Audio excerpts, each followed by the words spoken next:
Olá, boa tarde. Semana começando, segunda-feira, dia 4 de novembro de 2019. Está no ar o Jornal Câmara Notícia, ao vivo, 12:30 agora. Quero agradecer desde já a sua companhia e audiência.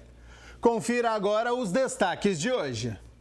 Vereador Gustavo Peta pede ao Executivo melhorias e manutenção dos muros em unidade escolar no distrito do Ouro Verde. Comissão de Relações Internacionais da Câmara analisa o ambiente de negócios em Campinas para países estrangeiros.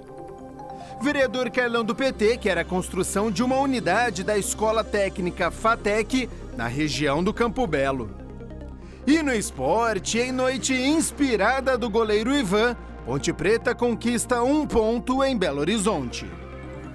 Mas primeiro as informações do Legislativo, porque hoje é dia da reunião ordinária de número 67. Os vereadores vão discutir e votar 9 projetos. Confira agora a pauta completa. O item 1 é a segunda discussão e votação do projeto de lei de autoria do vereador Permínio Monteiro, que institui a campanha de conscientização e incentivo à doação de cabelos para pessoas com alopecia decorrente de quimioterapia. O item 2 é a segunda discussão e votação do projeto de lei de autoria do ex-vereador Roberto Alves sobre o controle populacional de cães e gatos em Campinas através de uma unidade móvel de esterilização e de educação. O item 3 é a segunda discussão e votação do projeto de lei de autoria do ex-vereador Tiago Ferrari, com emenda, que institui em Campinas o direito à meia entrada em favor dos profissionais da área de saúde pública em estabelecimentos, tanto públicos quanto privados, que proporcionem lazer, entretenimento e promovam a difusão cultural. O item 4 é a primeira discussão e votação do projeto de lei de autoria do ex-vereador Carlinhos Camelô, que altera o parágrafo único do artigo 1º e altera o artigo 3º da Lei número 11.645, de 8 de setembro de 2003, que permite ao Executivo Municipal parcelar os valores referentes à operação de remoção de veículos e estadia dos mesmos no Pátio Municipal de Recolhimento de Veículos. Item 5, segunda discussão e votação do projeto de lei de autoria do ex-vereador Roberto Alves, com emendas, que cria o calendário ecológico do município de Campinas. Item 6, segunda discussão e votação do projeto de lei de autoria do ex-vereador Tiago Ferrari sobre critérios para a venda de solventes controlados no município de Campinas, com a fixação de cartazes informativos sobre os perigos de tais produtos e estipula sanções em caso de descumprimento dessas obrigações. Item 7, segunda discussão e votação do projeto de lei de autoria do ex-vereador Luiz Lauro Filho, com emenda sobre a divulgação do hino de Campinas e do hino nacional brasileiro nas contracapas dos cadernos distribuídos aos alunos da rede municipal de ensino. O item 8 é o turno único de discussão e votação do projeto de decreto legislativo de autoria do vereador Vinícius Gratti, que concede a medalha Arautos da Paz a Fernando Moreno. E, por fim, o item 9 é o turno único de discussão e votação do projeto de decreto legislativo de autoria do vereador Nelson Osseri, que concede a medalha Arautos da Paz à Associação de Desenvolvimento Humano Abraço Solidário. A reunião ordinária começa às 6 horas da tarde e é aberta ao público. Entrada pelo plenário na Avenida Engenheiro Roberto Mange, número 66, no bairro Ponte Preta. A TV Câmara Campinas, claro, transmite ao vivo. Em requerimento, o vereador Gustavo Peta questiona o Executivo sobre melhorias e manutenção dos muros em uma unidade escolar no distrito do Ouro Verde. Acompanhe. O vereador Gustavo Peta, do PCdoB, fez um requerimento solicitando ao Executivo informações sobre melhorias e manutenção dos muros e alambrados na Escola Municipal Corrêa de Melo, que fica na região do Ouro Verde. O vereador questiona a possibilidade do nivelamento do barranco existente no interior da escola. E atende uma quantidade muito grande de alunos e que precisa de pequenos reparos, de algumas obras relacionadas ao muro, à infraestrutura da escola. Há uma reivindicação já muito antiga da gestão da escola para que esses reparos sejam feitos pela Secretaria Municipal de Educação e até o presente momento nós não tivemos resposta em relação a isso. Então eu estou fazendo um requerimento para saber quais são os prazos, se isso será realmente feito, quando será feito e demonstrando a urgência dessas pequenas obras para garantia tanto da segurança dos alunos como também da segurança dos profissionais, dos professores que lá trabalham. Ainda de acordo com o parlamentar, é importante que se resolva logo essa situação por uma questão de segurança. Ele pede informações também referentes à possibilidade do aumento de rondas na Guarda Municipal na região da unidade escolar. Exatamente, preventiva e também de segurança, porque a escola muitas vezes é preciso ampliar o muro da escola e muitas vezes ela é invadida por conta dessa falta de infraestrutura em torno dela. O vereador Carlão do PT protocolou uma moção onde apela ao governador do estado de São Paulo, João Dória, para que seja construída uma escola técnica, FATEC, na região do Campo Belo, Vila Diva, Campituba e Cidade Singer. O vereador Carlão do PT protocolou a moção número 279, onde apela ao governador do estado de São Paulo para que seja construída uma escola técnica FATEC na região do Campo Belo. O parlamentar explica por que fez a solicitação para aquela região de Campinas. Nós temos lá uma grande camada de jovens que hoje estão necessitando de emprego, de capacitação técnica. É uma região há muitos anos abandonada. Houve a ampliação do aeroporto de Viracopos, mas até hoje essa região espera por equipamentos públicos lá que seja capaz de atender essa juventude que tanto necessita de uma capacitação técnica, de um espaço que eles possam se preparar para o mercado de trabalho e para a vida. Então nós estamos fazendo esse apelo ao governador, reforçando um pedido desses bairros, dessa comunidade, para uma melhor qualidade de vida para essa juventude. O vereador acredita que a comunidade comporta em espaço e necessidades até mais que uma FATEC na região. A gente tem ido lá ouvir a comunidade, fiscalizar essa região.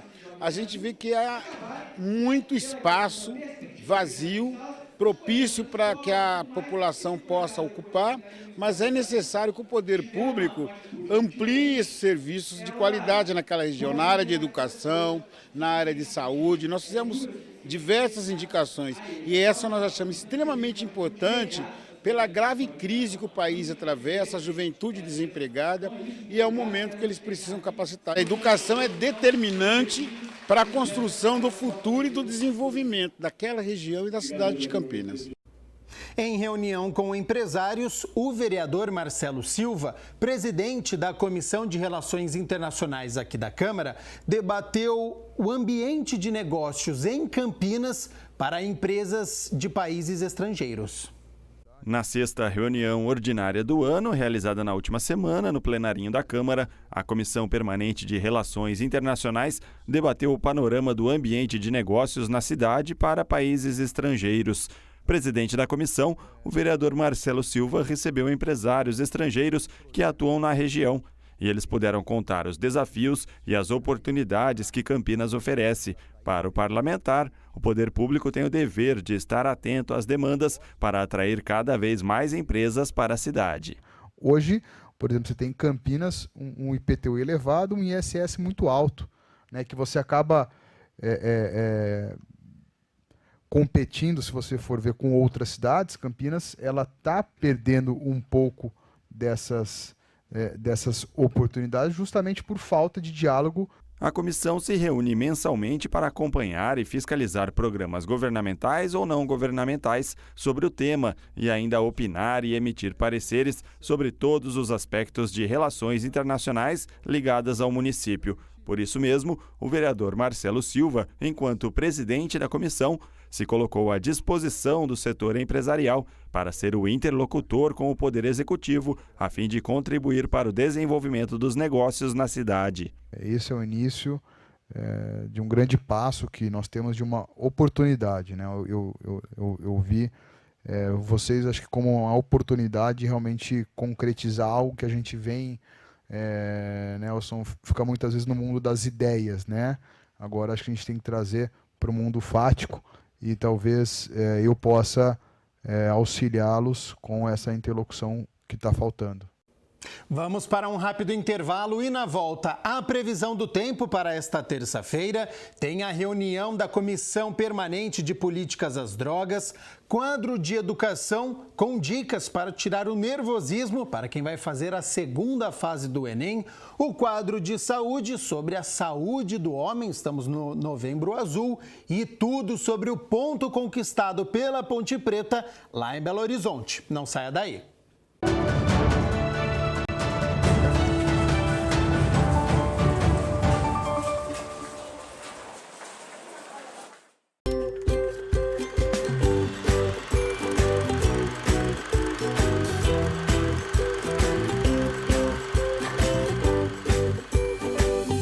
Psiquiatria, o profissional vai fazer medicina, então é um médico que faz a especialização em psiquiatria.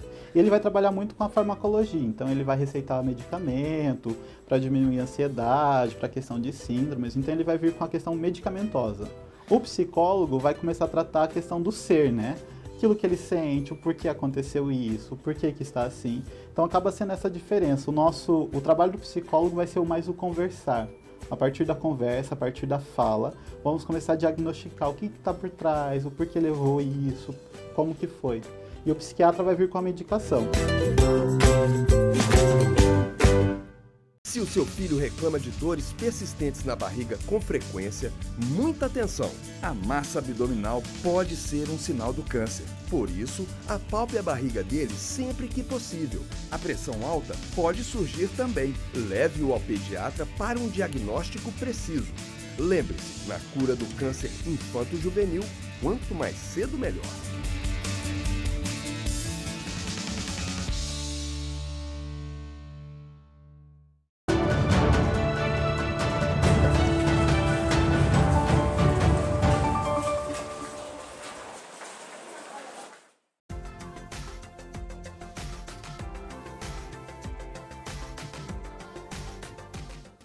Uma frente fria vindo do sul do país deve trazer um pouco de chuva para Campinas nesta terça-feira. O sol continua aparecendo durante o dia, mas com a presença de muita nebulosidade e deve chover amanhã. O calor, esse sim, continua forte. Olha aí na sua tela.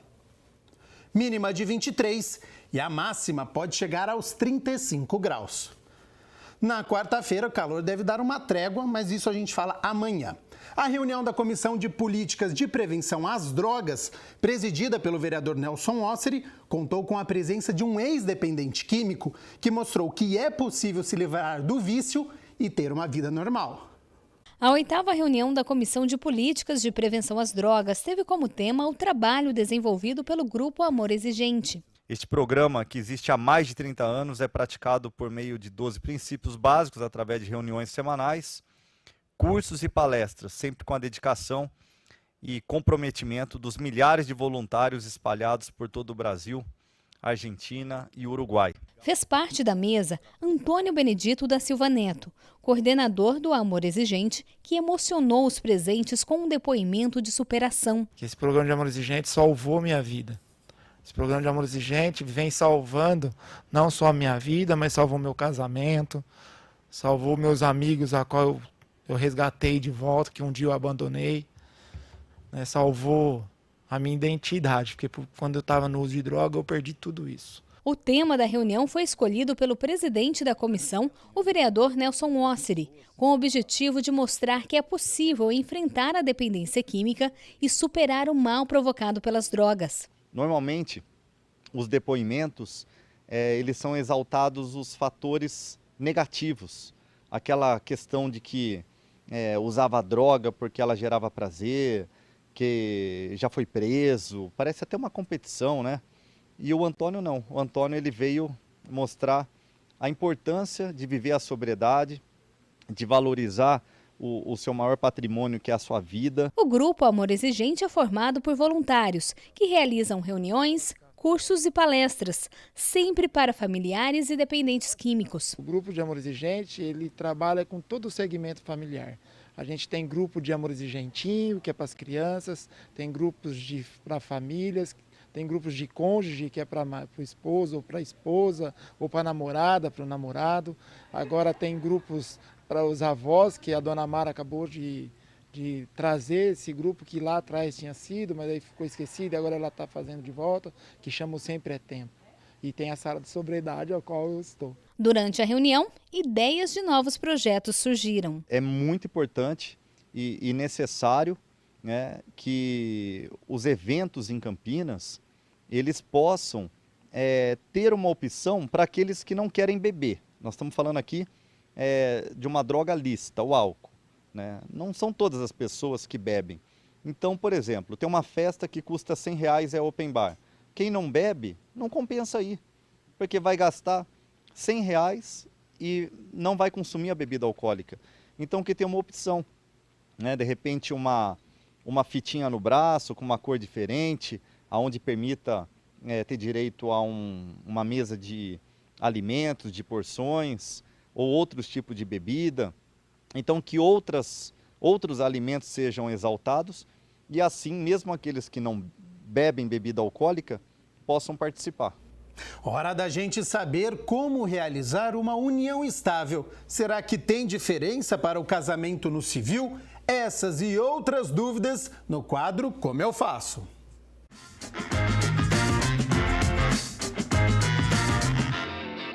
Esse é o quadro Como Eu Faço na tela da TV Câmara Campinas. Hoje o assunto é união estável. Você de casa, por exemplo, sabe qual a diferença entre união estável e casamento no civil? Bom, essa é só uma das perguntas que eu fiz para um especialista no assunto. Olha aí. Bom, primeira coisa, qual que é a diferença entre união estável e casamento no civil? Porque muita gente, na verdade, acha que é a mesma coisa e não é bem assim, né, Wilson?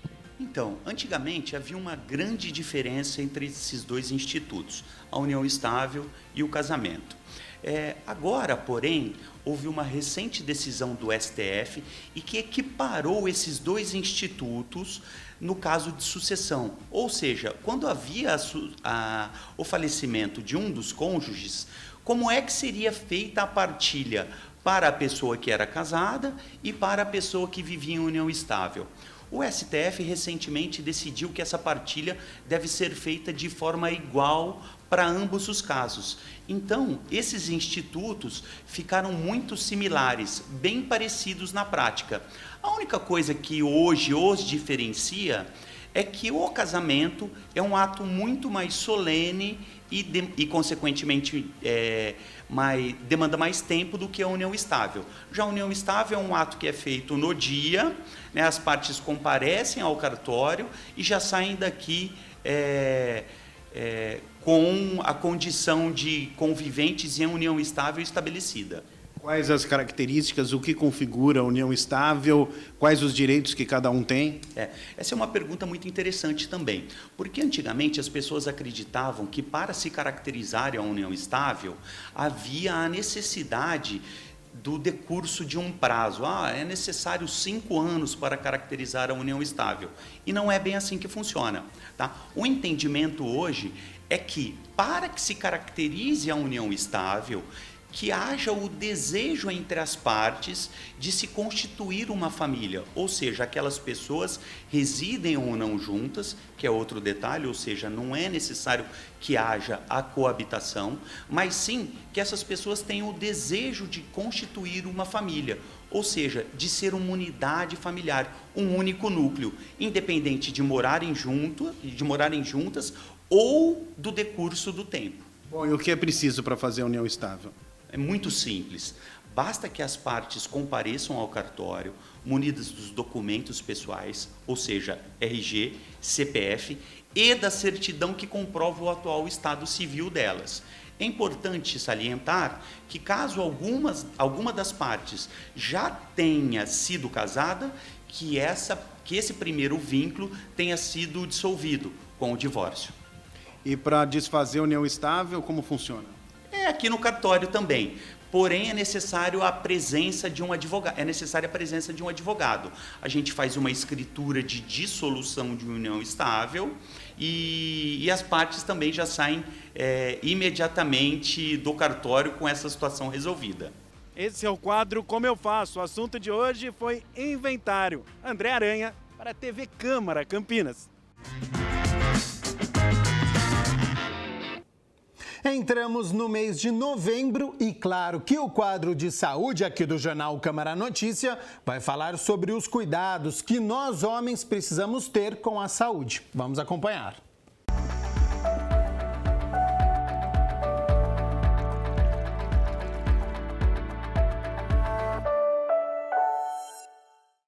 Novembro começou e é claro que os homens não vão ficar de fora dos temas do Saúde Agora. E é por isso que hoje nós temos a companhia do Dr. Sérgio Bisogni, que ele é professor de ética médica e também de urologia na Faculdade São Leopoldo Mandic. Então, nós vamos conversar com ele e aprender um pouco mais sobre a sua saúde. Então, homens, atentos às orientações. Hoje vamos falar sobre Novembro Azul. Na verdade, novembro é uma época em que a gente aproveita para estimular os homens a se cuidarem de si. Porque diferente das mulheres que vão ao ginecologista desde muito jovem, 15, 16 anos, os homens nunca vão ao médico antes dos 40, a não ser pontualmente. E essa é uma oportunidade única para fazer, além da prevenção, que na verdade é um erro, na verdade é diagnóstico precoce do câncer de próstata, avaliação global, onde a gente descobre hipertensão, diabetes, obesidades mal definidas e outras patologias que às vezes aos 40, 50 anos nem sabem que tem. O diagnóstico precoce salva vidas. Quando faz o diagnóstico precoce no início da patologia, acima de 90% de cura a gente obtém. Então é importantíssimo deixar preconceito de lado e cuidar da saúde. Superar o preconceito do exame é necessário. Ter saúde é mais importante. E falando especificamente do câncer de próstata, é um exame absolutamente simples, é uma história clínica que o urologista tira, seguida de um exame, nesse exame físico, um exame geral, seguido do famoso toque retal, que é um exame absolutamente simples, que não dura mais que 8 segundos. E com isso você evita inúmeros problemas de uma doença gravíssima. Para se ter uma ideia, hoje em torno de 68 mil diagnósticos de câncer por ano são feitos no Brasil, câncer de próstata. Por quê? Porque é o câncer mais frequente no homem, só perde para o câncer de pele que não é melanoma. Então a importância, você indo antes, salva a vida simplesmente. E à medida que a população envelhece, vai ficando mais idosa, aumenta a incidência do câncer. Então, você indo ao médico, ele faz um exame clínico, faz o exame de toque e faz um exame de sangue, que é o PSA, antígeno prostático específico. Com esses dois exames, basicamente, quando eles estão alterados, você simplesmente faz uma biópsia e aí sim você tem o diagnóstico de certeza. E todo mundo me pergunta até hoje, precisa fazer o toque até hoje com toda a disponibilidade tecnológica que nós temos? Precisa. Porque os exames laboratoriais, eles falham em 20%, para mais e para menos. 20% que não tem doença e ele está alto e 20% que ele está baixo e tem doença. Se confirmado o diagnóstico, como tratar? Qual é o tratamento? No início, ou você faz cirurgia ou faz radioterapia. E quando ele está avançado, você tem que tratar da parte hormonal masculina. Você faz o bloqueio hormonal masculino e aí as complicações, a radioterapia, a quimioterapia, farmacoterapia, tem diferentes maneiras de tratar. Mas o mais importante é o seguinte, é o recado para os homens, mas na verdade, filhas e mulheres estimulem seus parceiros, seu pai, seus avós a comparecerem ao médico, irão evitar inúmeros problemas nesse período.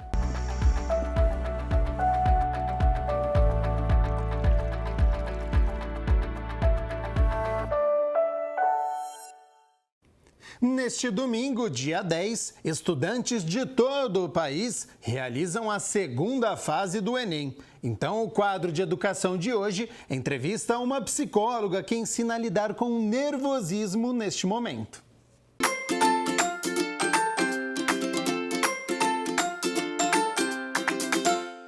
Olá, hoje o quadro de Olho na Educação vai falar com você que vai prestar vestibular, o Enem. Tá nervoso? Ansioso? Tenso?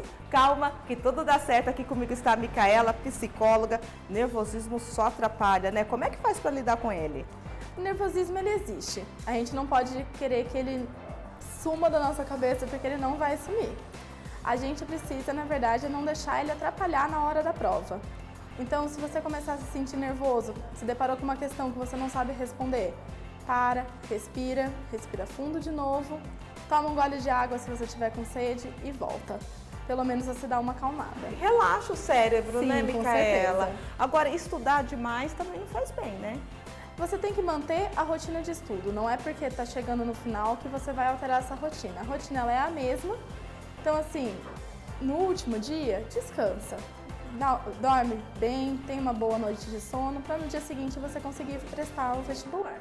Agora, a família às vezes faz uma pressão para o estudante estudar demais ou para ele estudar de menos. Como é que a família tem que se comportar aí? A família ela tem que ser o apoio. Nesse momento, o cobrar para qualquer um dos dois lados não vai fazer funcionar. bem, né? Não. Ela tem que ser o apoio dele. Então, pergunta para ele, sim, você foi bem no vestibular? Você está precisando de ajuda em alguma coisa, mas não cobra. Só esteja ali para que se ele quiser conversar, se ele quiser um apoio, ele tenha. Os amigos também têm que entrar nessa. Sim, com certeza, é a mesma coisa. Os amigos não podem querer que ele vá para uma balada, por exemplo, na noite anterior do vestibular. O planejamento ajuda o aluno a entender aquele conteúdo? Sim, com certeza. Se você não tem um planejamento de estudo, de aulas, você vai acabar se perdendo. É muito conteúdo para você dar conta de tudo. Então, precisa ter um planejamento e seguir esse planejamento. Agora, uma outra questão são os simulados. Isso é importante? Sim, com certeza. Isso é importante até para acalmar na hora da prova. Entra na parte do nervosismo. Com o simulado, você já sabe como que é aquela prova, como que você precisa se comportar. Então você acaba ficando mais calmo um pouco. Agora, se o aluno está preparado, não tem por que estar nervoso. Sim, mas o nervosismo ele vai existir do mesmo jeito. Mas ele tem que pensar que tudo que ele podia fazer, ele já fez. Não pode se sentir frustrado, nem ansioso demais, né? Não, com certeza não. Muito obrigada pelas informações. Então você aí que tem esse desafio, nada de nervosismo, muita calma nessa hora, que o final dá certo. Até nosso próximo encontro. Tchau!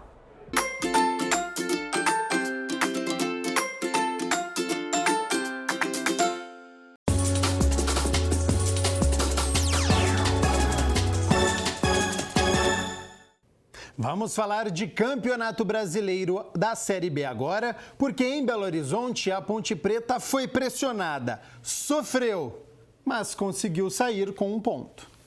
No primeiro tempo, o América Mineiro tentou de tudo quanto é jeito. Aos 20 minutos, Júnior Viçosa de cabeça acertou o travessão. No rebote, Henrique Trevisan empurrou Felipe Azevedo pelas costas dentro da área. Pênalti que Felipe Azevedo desperdiçou. O goleiro Ivan, no meio do gol, defendeu com os pés. No segundo tempo, o Heral chutou de longe e o goleiro Ayrton aceitou. Só que o auxiliar entendeu que o atacante Roger, em posição irregular, atrapalhou o goleiro.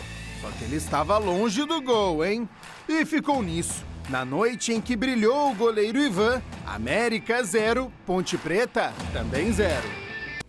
No primeiro tempo, a Ponte foi muito pressionada e no segundo conseguiu equilibrar as ações. Amanhã, a Macaca já volta a campo diante do São Bento, o lanterna da competição, no estádio Moisés Lucarelli, às 9h30 da noite. O atacante Roger estava pendurado, levou o terceiro cartão amarelo, então é desfalque, mas fica livre para o derby no próximo sábado. E amanhã também, o Bugre enfrenta no mesmo horário o líder da competição, o Bragantino, em Bragança Paulista. Sobre essas duas partidas, a gente fala amanhã, lembrando que é semana de derby, hein? O Jornal Câmara Notícia fica por aqui. Às 10 horas da noite, depois da reunião ordinária de número 67, você acompanha as principais notícias do dia. Eu volto amanhã ao 12:30, ao vivo, hein? Até lá, tchau, tchau.